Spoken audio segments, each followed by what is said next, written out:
Okay, we begin, as we always want to begin, with the concept. Sorry, one second. Okay, here we go. Let's begin with the concept of renewal, the concept of our thinking, our thoughts, and how we can try. One of the challenges that we all have constantly is in the ability for us to try to reprogram our brains to be able to look at things differently. You know, one of the benefits of something new is the fact that it's exciting, it's fresh, it's something that, you know, gives us a new start. It gives us the ability to look at things differently. It's exciting. It's, you know, whenever you have something that you're starting off, you want to give yourself a better opportunity to, you know, to do it differently, to do it with more strength, to do it with more focus. And what happens many times after, you know, a day or two or a week or two or a month or two, whatever it might be, right? You sort of get into the, you know, monotony and the, as I've said many times, the wheel is spinning and the hamster is dead. What happens to a lot of us many times is we keep our validation of who we are and our excitement of who we are based on external things. Now, of course, it's very important to do things. If you're not doing something, it's hard to feel good. But when my doing something is what gives me my value and my intrinsic value of who I am is based on what I'm doing and only what I'm doing. So then what happens is a person, after he does things over and over and over again, if you're not doing it for the right reason or you're not really tuned in to, you know, what you're doing, why am I doing it, whatever it might be, what happens is we get bored of it, it becomes monotonous, and then we're stuck, right, with who we were before, right? Many times people say, okay, I'm going to Israel, I'm going to Eretz Yisrael, I'm going to yeshiva, or I'm going to a new yeshiva, I'm going to a new shir, or people say I'm getting married, whatever they might do, and this is what's going to be different. But then what happens is they bring themselves to where they are, like we spoke last time, right? Whatever you do, you're bringing yourself to it, right? The way you play basketball, the way you speak to people, the way you sleep, the way you eat, everything a person does has a fingerprint of who you are. And the maisim of the tzaddikim, will say, people who really know how to live this world properly, right? They have the same exact imprint on everything that they do. The way they play basketball, the way they learn, the way they eat, the way they interact. Why? Because they bring themselves to everything they do. They're not affected so much by what they do as much as they affect the things that they are doing. It's not so much that I'm affected by what I'm doing as much as I'm affecting that which I'm doing. And the only way to do that are two really, I mean, there are a lot of ways to do that, but the two things that I want to speak about, I know there are a few things that we wanted to touch upon from last week. I know we spoke about Yossi, we were going to talk about trash talking. Was that one of the things we wanted to talk about? I don't know if we still want to talk about that. Well, we could talk about that. We do want to talk about that or not? We do? We want to talk about that? Okay. But let's just finish up this piece and then we could talk about what that means. So basically there are two ways to do it. Number one, that's why I love learning the Hilchos Lashon Hara. The reason I love learning Hilchos Lashon Hara is because at the end of the day, right, you want to be a person who has a loving family.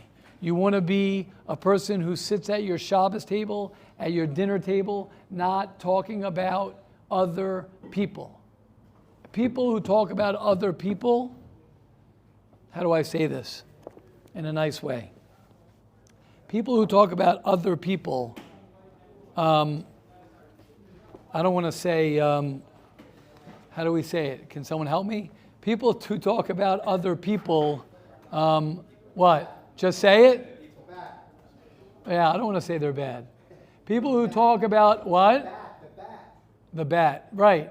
People who talk about other people and say negative things about other people is as if they're taking a bat, thank you, Rabbi Erblich, that's a good one, and they're beating up somebody with a bat. Just, it's a, right, what was that line? Sticks and stones may break me, but may break my bones. May break my bones, but names, right? Whoever made that up is a liar.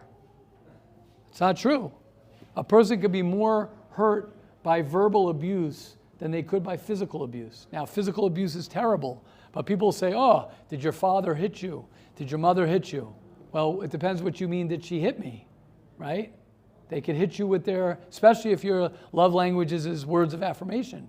If your love language is words of affirmation and your father and mother never said, I love you, and always put you down, or if you had a brother who bullied you with his words, it could be he didn't give you a dead arm, right?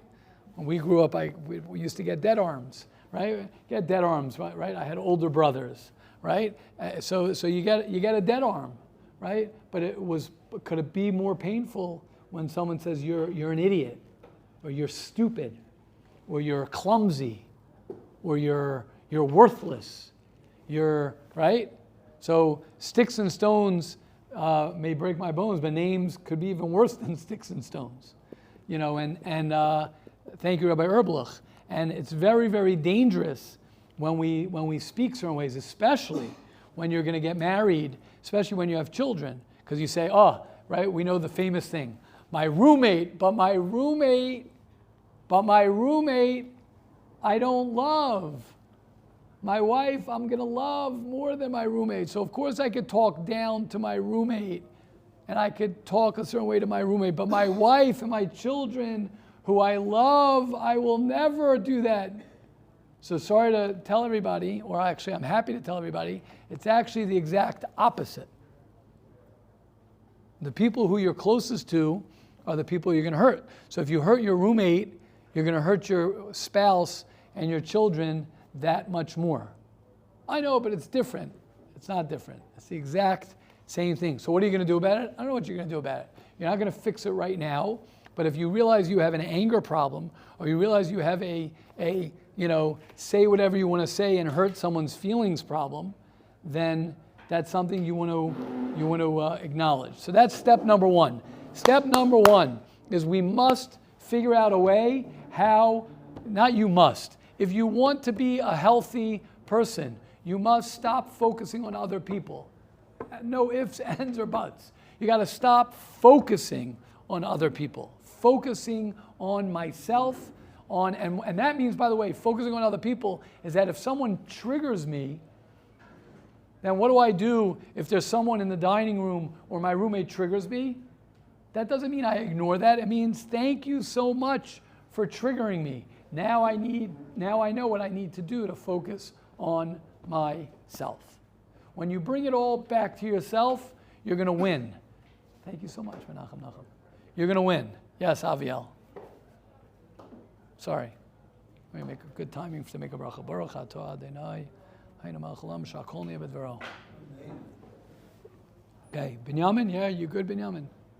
So far, so good. Just checking. Yeah, Aviel, go.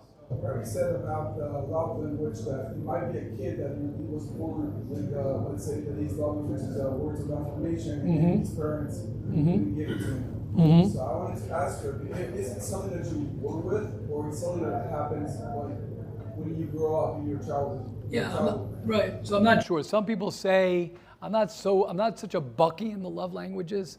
I'm not such an expert. Some people say your love language is the language you didn't get as a kid. So I don't know. There's svaras here and there. I don't know. I don't know what's true, what's not true. At the end of the day, there's certain things. It's very good to identify. There's a guy in yeshiva who once told me after we spoke about love language. He said, "Oh my gosh, we were talking about physical touch being his love language," and he said, "Oh my gosh, now I got it. Now I understand." He says he rebelled very much against his mother, and he told me why, and his brothers and his siblings did not. And he says, oh my gosh, I realize why. Because his highest love language was physical touch. And his mother used to slap them a lot and beat them a lot. And his siblings not. That's pretty intense. You could have that with words of affirmation also.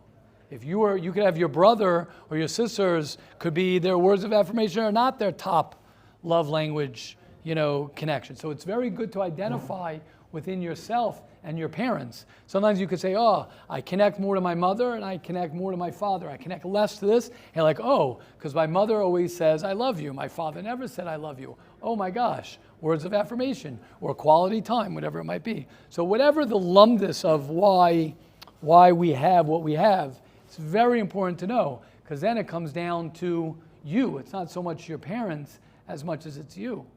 Yeah. Menachem Nachum. I once heard in Yes. the shir that your love language is that which you got the least of. So That's what I just said. I said that would make sense in your mashal. Right. That the brothers. Right, all unless that it's least. later on. Yeah. I hear. Yeah, correct. I don't know. That's already going to be in with the love language, which we could. I've heard that. I don't. To me, it doesn't really matter. The bottom line is figure out what your love language is. Figure out, because then you know how to receive from other people. You'll know what bothers you a lot of times, what triggers you, what hurts you, etc., etc. But the main point is, am I focused on other people or am I focused on myself? That's number one. Number two is learning. Someone else had their hand up. Number two, right? The number two thing that we always want to try and remember. Number two is we need to learn how to make positive changes in our lives. We need to learn how to do qualitative, substantial changes in our lives. A lot of times the changes that we make are very superficial changes. We don't make the deep changes that we need to make. And it's very important once you're focused in on yourself. The first step is you got to be focused on yourself. If you're focused on other people, there's nothing to talk about. You're literally not even, right? If you're worried about, the presidential debate, if you're worried about politics, if you're worried about, all these other things that are going on in your life, and you're not worried about the important things in your life, there's nothing to talk about. There's not enough time. There's not enough time in the day to take care of yourself, whether that's exercise, whether that's, physically taking care of yourself, mentally, emotionally, spiritually. And this yeshiva and what we do here is like a year-long seminar. A year-long seminar to take care of yourself. Once you go out to work, and even guys who start learning a lot, what happens is, and they go off to another yeshiva and they're steiging away, Yomam V'Layla, whatever they're doing, they're not spending quality time working on their lives and working on themselves. And that's something that's not good. It's not a good thing. It's not a good thing. We need to spend a lot of time working on ourselves, working it through in a quality, deeper sense. Many times people can those who are familiar with addictions and those who are familiar with, people who, I'm 100 days clean from this, I haven't done this in 50 days, I haven't done this. Yeah, but you're miserable. Why are you miserable? That's something that a person wants to explore within himself. Why am I miserable when I'm not doing the things that I'm doing? It's not just about stopping from escaping. It's trying to understand, right? That was the quote that we have. I'll repeat it again. What a quote. What a madrega to get to. What a level to get to. And then Yedidya will get to you in a second. You guys know the quote I'm going to say right now? Yeah. Who said that? Penny. Yeah, that what? True self-care, yeah? Probably baths. Right, and chocolate cake. Baths. Right, it's making the choice to build a life that you don't need to regularly escape from. Oh my gosh, what a yesod in life. And I wanted to tell you guys something. Don't think you're going to get that at 19, 20, 21, 22 years old. Yeah. Again, taking care of yourself is not about baths and chocolate cake and, watching a movie, right? Let's say. It's making the choice to build a life that you don't need to regularly escape from. That's so powerful. How good is that? Isn't that great? What's the pshat? Why does Nachi love that? Why is what? How do you build that life? Oh, exactly. Shalom. Oh, exactly. That's the $1 million question. How do you build that life? So one way, to build that life is there's no way you're going to build that life by looking at somebody else. There's no way. Impossible. Impossible. Number two, and this is the second thing we're saying, number two is slow and steady and deep. Slow, steady, and deep. Deep. Deep. Still Wasser läuft tief. Still water runs deep. Slowly. Patience. As we've said many times, you're a negative guy because for 20 years you've heard negativity in your life. Oh, you heard one shiur on positivity. Oh my gosh, I'm so frustrated. How come I can't be positive? I wonder what type of negative thought that is. Should I say that again?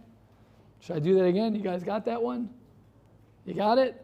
You're a negative guy for 20 years. You come to the shiur and you hear you got to be a positive guy. So you beat yourself up for not being positive.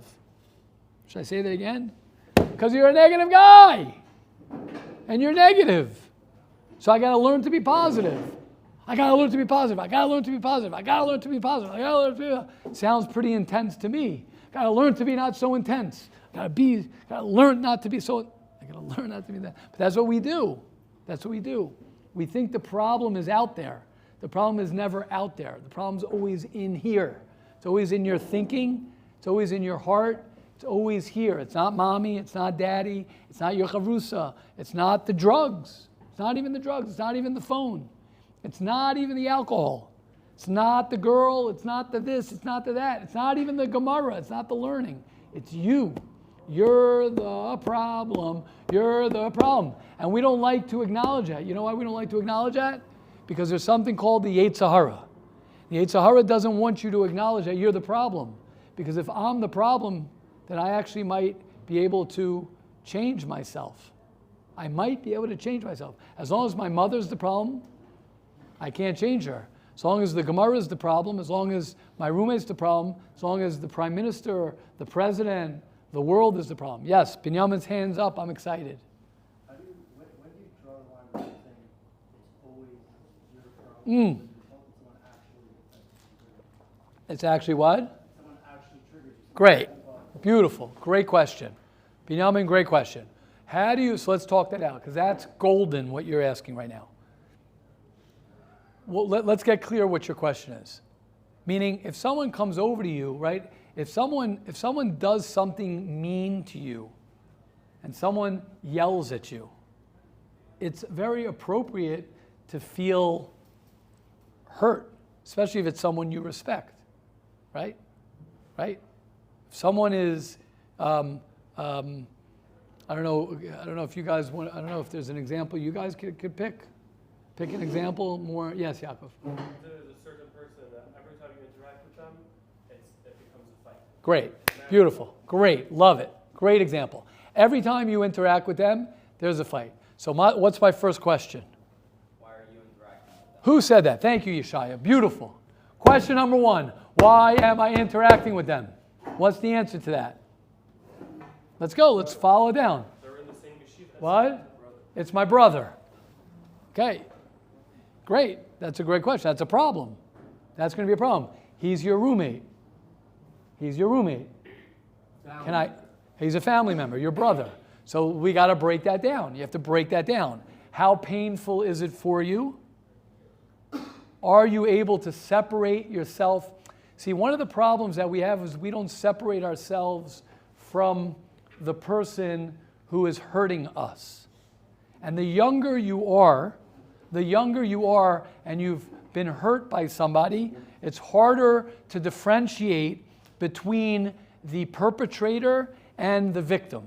let's give a classic Nachi, right? We'll give a classic, oh, sorry, I didn't realize you were stepping up. Let's give a classic example. Okay, let's give a classic example. When you're a child, Binyamin, when you're a child and your parent or older sibling does something to you and says, you're bad, you did something bad, are you able to differentiate between you and the parent? No. Whatever my parent says is not an opinion, it's a fact. When your father, if you grew up with your father telling you something about yourself, it's not an opinion, it's a fact. Because I'm not able to separate myself from my father. Now what happens is when you grow up, right? We spoke about this the other last week. I think we spoke about this. Im ein das havdala minayin. The more das you have, the more you're able to differentiate. Which is, wait, maybe my father's toxic. Maybe my brother's toxic. Maybe my roommate is toxic. When I say toxic, what does that mean? Maybe they're very, very unhealthy people. Maybe they really have influenced me in a very negative way. And I carry their shame. I carry their pain. I carry their guilt. So the first step is to separate yourself from that person. Separate yourself from that person. Now, if that means Binyamin and Yaakov, if that means don't talk to them, stay away from them, sometimes we need to do that. If every time I call my whoever it is, I get anxious, so I have two options. I can not call them and work on my anxiety, or I could call them, get anxious, and realize why I'm getting anxious. But why am I blaming the person when I called them? Why am I blaming the person when I picked up the phone?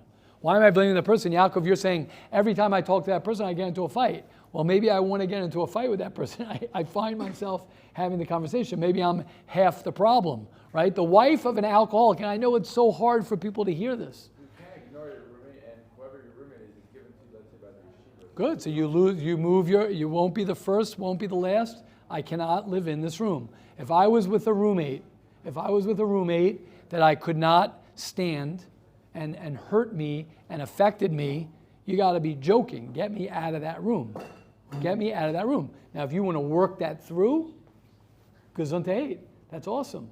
But if you're a mature person, you say, I don't want to be roommates with somebody who's going to be toxic, who's going to be... Now, if the person is not toxic, if the person's not doing anything to you, but the person just triggers you, if just your mother's voice triggers you, if your father's voice triggers you, if every time I look at my roommate, he triggers me, but he didn't do anything. When I see my roommate sleeping, it makes me crazy. He didn't do anything, he's sleeping. Then you have to first differentiate between what happened, what the story is. If it's a real story and someone really hurt you, then it's very appropriate. It's very normal, I don't know if that's the right word, to be upset at the person. But what happens is we get very confused. We get confused. I'm right, he's right, I'm guilty, he's guilty, right? A lot of the gaslighting, right? That's a popular, I've just heard about that recently, right? Gaslighting. A lot of people who were abused have a lot of trouble. They have trouble differentiating between the abuser and being abused because they were always blamed for the abuse. And I always say, I mean, it's not just me, right? When you're a child and someone hurts you, you are 100% innocent and the parent or the adult is 100% guilty. The adult is 100% guilty and you are 100. A lot of people have that problem with when it comes to sexual trauma. Good, that's already a different conversation. It depends how old they are. But when it comes to sexual trauma, a lot of children and people who were sexually abused, they have problems with that because maybe it felt good, or maybe there was some pleasure that they got, or they kept on going back. So the natural thing is they blame themselves, and they say, wait, I'm part of the problem. The answer is, no, you're not. 100% wrong. The adult is 100% wrong. The child is 100% innocent. Because the adult, what? What was Rabbi saying about alcoholic's wife? Oh, the alcoholic's wife, that's hard. Thank you, Yaakov, for putting me back on track. It's hard for people to hear this, but the alcoholic's wife, right, is part of the problem. the wife, or the husband, for that matter. Sometimes you have a woman who's an alcoholic, right? You're part of the problem. People, right? There's a whole book and talks about codependence of people who Pia, right? Of people who are part of the problem. You make yourself part of the problem. They love being part of the problem. They can't exist without being part of the problem. So the guy, Yaakov, who might be going to get the fight, right? Or you like you said, oh, but he's my roommate, I got to stay with my roommate. No, you don't. No, you don't. You don't have to stay with your roommate. Maybe you're part of it. Maybe you want to help him. You feel bad. People have that with chavrusas a lot of times. I got to take care of my chavrusa. Good. It's a good shaila to talk about. But you don't have to take care of your chavrusa. You got to take care of your wife. That you have to do. You have to take care of your children.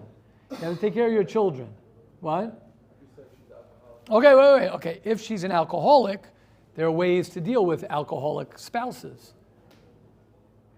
I'm not saying you're divorcing. I'm saying correct. Beautiful. Say that. Can you say that loud? Did you hear what you just said? Certain problems we are responsible for, and certain problems we're not.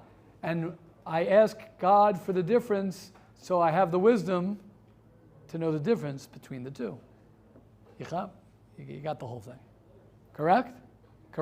Things I can change and things I can't. That's not a 12-step. It's not a 12-step line. It's an emes line of, not that makes it not emes. You don't have to be in 12 steps to know that that's true. There's circle of influence. I can't change my mother.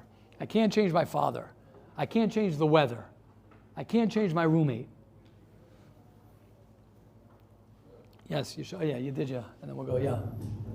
Going back to what we said earlier, Rabbi said that this yeshiva is like a 1-year seminar to work on yourself. Mm-hmm. And then, like, people go to other yeshivas, so people move on in life, and you don't have all that time to sit in, and it's chaval. Mm-hmm. My question is that really chaval? Meaning, let's say I need to work on myself intensely for 5 years, but the goal of life, I mean, it's true that one of the goals of life is to work on yourself.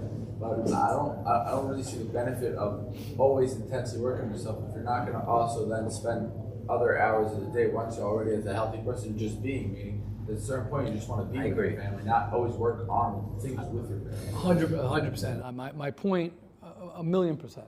My point was is that at certain stages in life, like we allow ourselves to work on ourselves, and then we think we graduate from that, and it's not true. You never graduate. Just over here, it's easier, right? I was speaking to someone a little bit ago, and I was saying, no one here at the end of the day really cares what you're doing, because everyone's okay that you're working on yourself.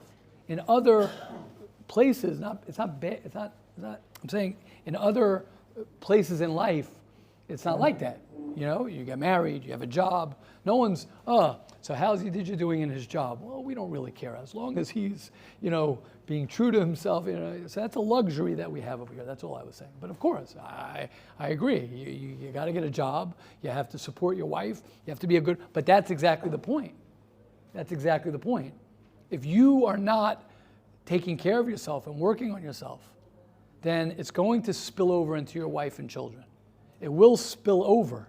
It will spill over into, and I have to say, I'm proud to say it. I'm proud to say it. Any person who's been in this yeshiva who's married has a very good hashkafa, a powerful hashkafa about that's a main thing. That's very important. And I see the difference. And they tell me they see the difference in their relationship with their spouse. That's important because it's stressed. Because, yeah, you're right. You get into regular life and you don't have that as much. But as long as as long as a person knows what's important and what's not important, I think that's what's important. That's the main thing. Yes, Yeshaya, we'll get to you, Daniel, in a second. Yes, Yeshaya and the Rabbi. So first of all, sort of like, is there like any guidelines for sort of ways that we could that or like flags that we could sort of figure out what is our problem, what's not our problem, and things that aren't our problem? A lot of us have this nature, or I would say I have this nature really, that I want to help people. Yes. So how do we sort of distinguish when it's like Beautiful. not helpful for us to get involved, or that Beautiful. it's not going to be beneficial for us? Beautiful. I love the question. Great question. I think first is get the information, get the facts, get the concrete examples and what triggers you, what gets you moving, what gets you. I this morning wrote a whole thing to discuss with somebody because I noticed in myself a trigger that I had with something that I've never had. And it was a weird switch that I had with something, and I wrote it down right away as it was happening, because after it settles down, I then want to discuss it with somebody. First is the awareness of when do I get triggered? Why do I want to help this person? Why do I not want to help this person? Why does this person hurt me? Why does that person not hurt me? Why am I okay with this? First, you got to get at least to know yourself. Then you start discussing with someone. Say, every time I speak to my mother, every time I see this guy in yeshiva, every time this and this happens, I get like this. And usually what happens is it's consistent. You will see a consistency. It's very good. That's why it's important to have either a therapist or you have a Rebbe, or you have someone who you could talk these things out with, because it'll get you clear. You're not going to solve it in 1 second. You sort of get to know yourself. Say, wow, why am I drawn? I know within myself, right? Baruch Hashem, you know, there are a lot of people in the yeshiva. There are a lot of employees in the yeshiva. There are a lot of people I work with. I work with a lot of people. I notice sometimes, how come I lean more to worry about this one, and I'm not worried about that one? How come this person I have more Rahmanis for sometimes, and this person less? That's a question I can ask myself about myself, and I see consistencies. Make sense? So first you want to get the information, and then you talk it out with someone, and then you'll see consistencies. Beautiful. Yes, Rabbi Erblich, and then Daniel. Yeah. Rashid was saying that if you have someone in your life who's very toxic, Yes. sometimes to remove yourself from it. Yes. You see it by Rabbi Yoni, he told Lloyd, if you go to the right, I'm going to Yes. the left. Right. Beautiful. Go to the right. Beautiful. But I want to ask, what happens if you have somebody very toxic in your life, but at the same time that person has such strengths that you need to learn those strengths from that person? Yeah, so that's very great. It's very challenging to have both of those. It's very, very, very hard. Yeah, I don't know. It's a great question. You have to know yourself to know how much you're being affected, and how much you're being influenced for good and for bad. It also depends on if you're the only one who can help the person, if it's or whatever it is. Right. Correct. It's you have to realize that's a great point also, Yedidya. Yeah, you have to know, you have to really know yourself very well.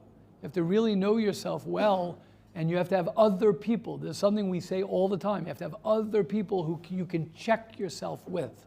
It's one of the hardest things that people don't realize. I spoke to someone last night about this, and I told them, it's not about making the right decision or making the wrong decision sometimes. It's how you come to the decision. People sometimes are very focused on, did I make the right decision? Did I not make the right decision? I'm going to tell everybody here, in life, you're going to make wrong decisions. That's what happens in life sometimes. But how did I get to make that decision? If you learn how to make wise decisions, you learn who to hang around with, why I'm hanging around with that person, and you also have to know your weak points as well. You have to know your weak points. Sometimes people can influence on us more than we know. Sometimes we think we're not really being influenced by. The Ramchal says, Mesil Sharm says, the number 3 reason why we don't change our lives is because of the influence of other people.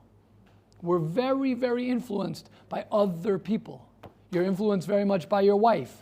You're influenced very much by your children. You're influenced very much by the job you're in. You're influenced very much by the people you hang around. We're very, very, very influenced by people. People are very influenced. Very influenced. More influenced than we influence. Every person is very, we're very mushpa from a lot of things. Thank you, Rabbi Erblich. Yes, Daniel. You were talking about with the video just before about like, oh, when can there be a time when like, oh, like I've worked on myself, like I'm doing great, like when can I like, you know, go on and live my life and be fine? And like, I agree, you pretty much said it already, but like there's no point where you're like, okay, like I'm done working on myself. You always have to constantly keep yourself in check and continue doing things to better yourself and stay connected and communicate and be honest with yourself. Otherwise you're gonna go into the slippery slope of living that like loopy life. Like, yeah, it sucks. You know? It's very easy. So there's answer, I guess, is like there's never no time where you're like, all right, you know, I'm good. You always have to continue. Correct. Yes. And not only that, Daniel, when you're single and you're here, and this is what I tell guys here, if you're not doing it now, it's very hard to do it once you're married. Because then you have your wife, you got to take care of your wife. Then you have your children. Then you got to pay the bills. So you're already cut down your day for other people. How much time do you have really to work on yourself? Yeah, and it's really nice here to grow a really big foundation. Yeah, correct. Correct. And it's to realize, and Daniel, like you're saying, I always say this. People think, oh, so I got what I got here, and now I'm ready to get married. No, you might not be ready to get married. It's the old thing that I say. Give me a girl with 100 problems, and I'll marry her quicker than a girl with one problem if the girl with 100 problems is working on herself. If a girl or a guy for that matter, any spouse, it's not how many problems somebody has. It's, am I working on myself? If you're working on yourself, you'll make it. If you're not working on yourself, you could have 2 problems, but you're done. You're done. You're not going to make it if you're not working on yourself because you'll be stuck. And every time you have a problem, you'll get stuck. And I'm telling you, I've sat with a chassan and a kala. I've sat with 2 people dating each other, and I've had this where she'll either say, oh, yeah, I'm worried about this, and he'll say, oh, and I'm worried about this. And I'll be like, you don't have anything to worry about because the guy is going to work on himself. Or I'll tell the guy, you have nothing to worry about because the girl is working on herself. So what's the problem? There is no problem. Of course, you're always going to have problems that are going to arise. It's how you approach that relationship with yourself and with others. It's like don't stay black and white. Like always be open.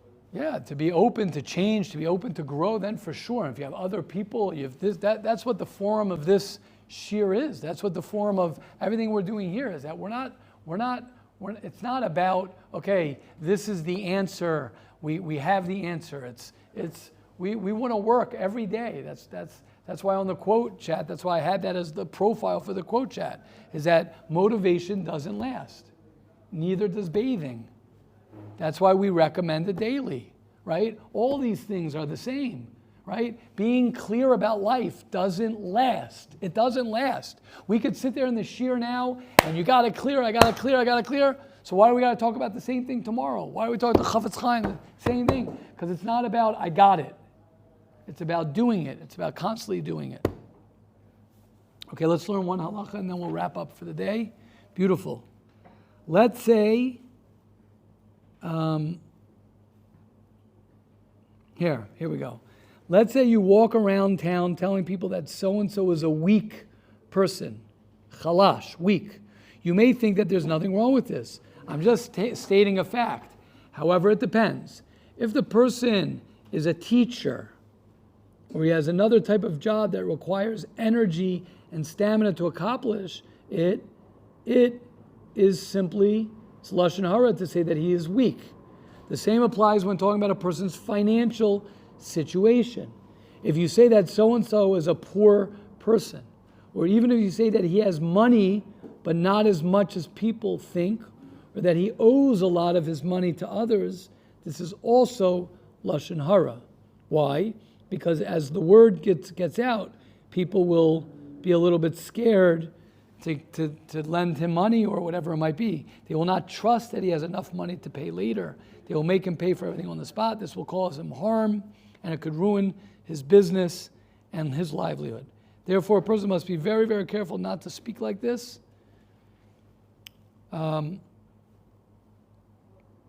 Here we go. Last thing, here's a simple rule regarding Lashon Hara. Lashon Hara can depend on who you are saying it about. You could say the same thing about two people, and about one person, it will be a praise, while the other person, it will be Lashon Hara. Let's give an example. Here's an example. Suppose you say, Yaakov studies Torah for 3 to 4 hours a day. So it depends what he does for a living. If he's in Kollel and he's supposed to be learning all day, you just spoke heavy Lashon Hara. If Yaakov is working all day, you just praised him. So it all depends who you're saying it about. Okay? Other example. Someone says that this guy spends an extra $50 each week to buy food for Shabbos. So if the guy is poor, he can barely make ends meet, then it could be the fact that he spent $50. Wow, is so chashuv. However, if this guy is a very wealthy guy and all he's doing is spending his $50, then it ends up being a negative statement. Okay, question, comments on that, and then we wrap up Baruch Hashem. Yeah, we're good? Hashem should help. Yes, Penny. It's all about perspective, no? If you're walking around saying a fact about someone, you might say it in a positive way, but other people might think it's derogatory. Where do you know? So that it also depends. That's also very important. Depends how other people take it as well. Correct. You have to be careful. At the end of the day, you got to be very careful what comes out of your mouth. That's the end. Correct. Don't talk about other people. Don't talk about other people. Hashem should help us all. We should be zocha. Focus on ourselves. Take it slow. Slow and steady wins the race. We should be zocha to know our triggers, to know what life's about. Have a wonderful day.